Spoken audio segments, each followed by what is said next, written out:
And here's a table. Let me explain this result. Okay, so there's little numbers shown here. Okay, so these numbers are the empirical probability of truth positive. Okay, and of course, the higher the better. But there are also numbers in the parentheses.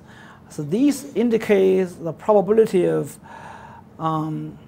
overfit and underfit. Okay, so the first number is overfit, the second number is underfit.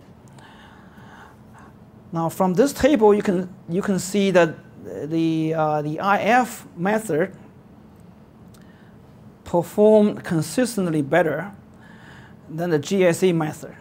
Okay, in some cases, significantly, and this is uniform according to uniformly across all the cases and the scenarios.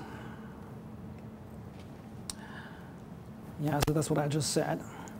Now I have some other summary statistics in terms of the mean of the mean of correctly selected gene sets and mean of incorrectly selected gene sets, as well as the standard deviations.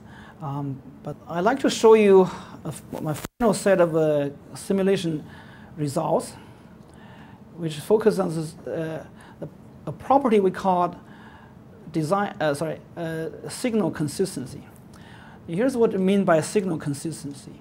Traditionally, consistency in model selection, model identification, including parameter estimation and model selection, involves sample size going to infinity, right? So that's what we call statistical, in statistical called what we call consistency. But here, this assumption is not very realistic in gene set analysis because the sample size is usually much smaller than the number of genes under consideration. So you're saying sample size going to infinity, it may not be so practical in this situation. Okay, so what is a more practical consideration? And here's what we consider called signal consistency. So basically, a gene set identification procedure is signal consistent if its probability of truth positive goes to 1 as the treatment effect or signals increase to infinity. Okay, basically, it says that you will be perfect in perfect situations. Okay, so that's what it says. You're perfect. You will be perfect in perfect situations. Okay, so we think that's quite basic. Okay, if you're not perfect, even in perfect situations, your method has a problem, right? Your method has a problem. So basically, that's what it says. Then you say, okay, of course, these perfect situations never happens in the practice. Yeah, I agree with you. Things never happen, right? But you have to define something, ideologically, right? You have to have something in your mind, right? So what is the target to work on, right? Even if you cannot achieve it in practice, okay? So once again, one may not be able to increase the signals in real life, but the point is to see if a procedure works perfectly well in the ideal situations, which we believe is a basic property, just like consistency in the traditional sense.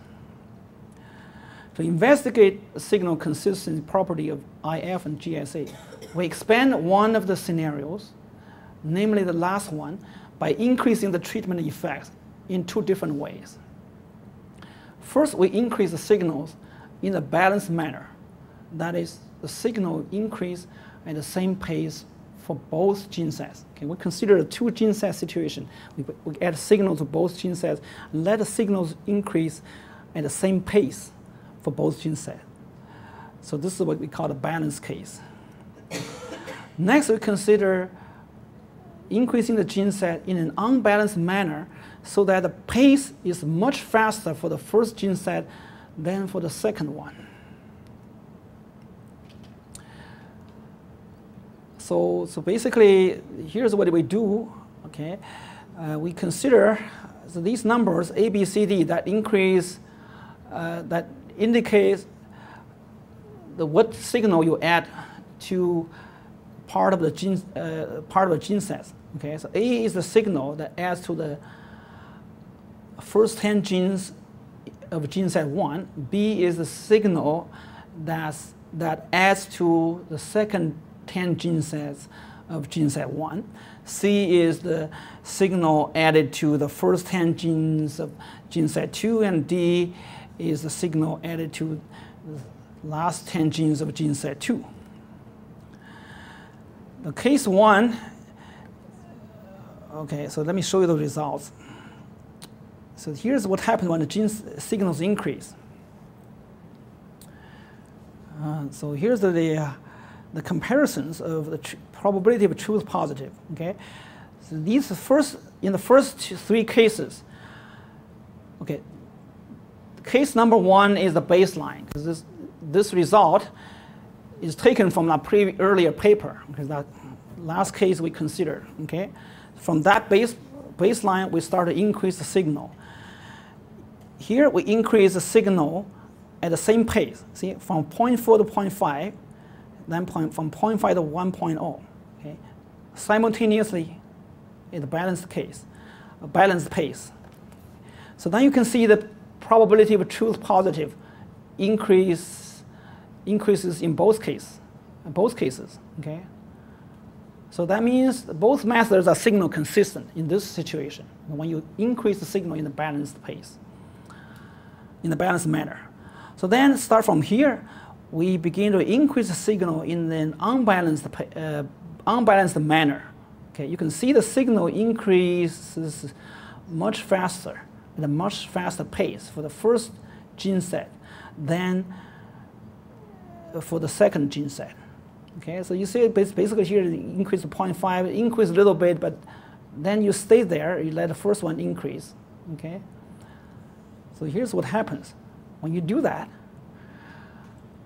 well, the probability of IF still stay as 1. Yes, it's still 100% probability. But what happens is that for the GSA, the probability of truth positive begins to decrease and eventually vanishes.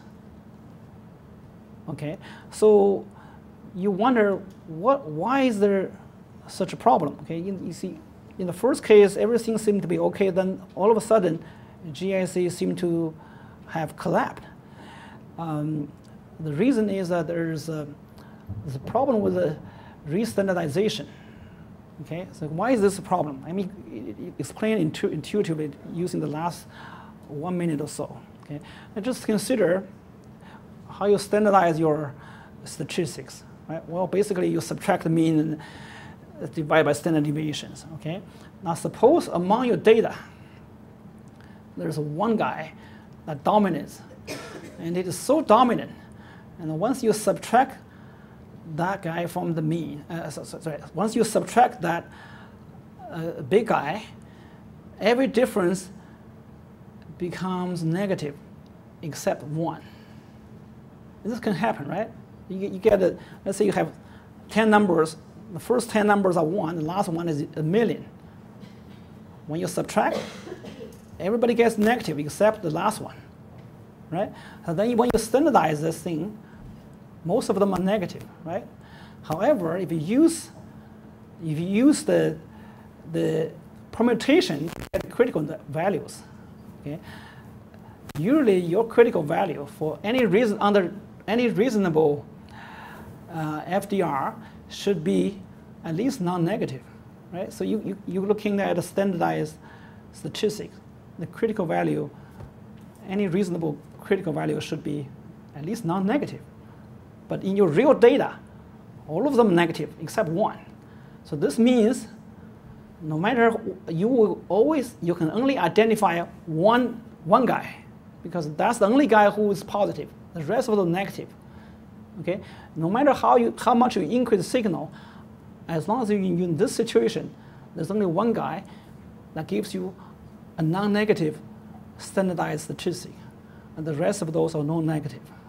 So in this extreme case, GSA can collapse, and that's the reason.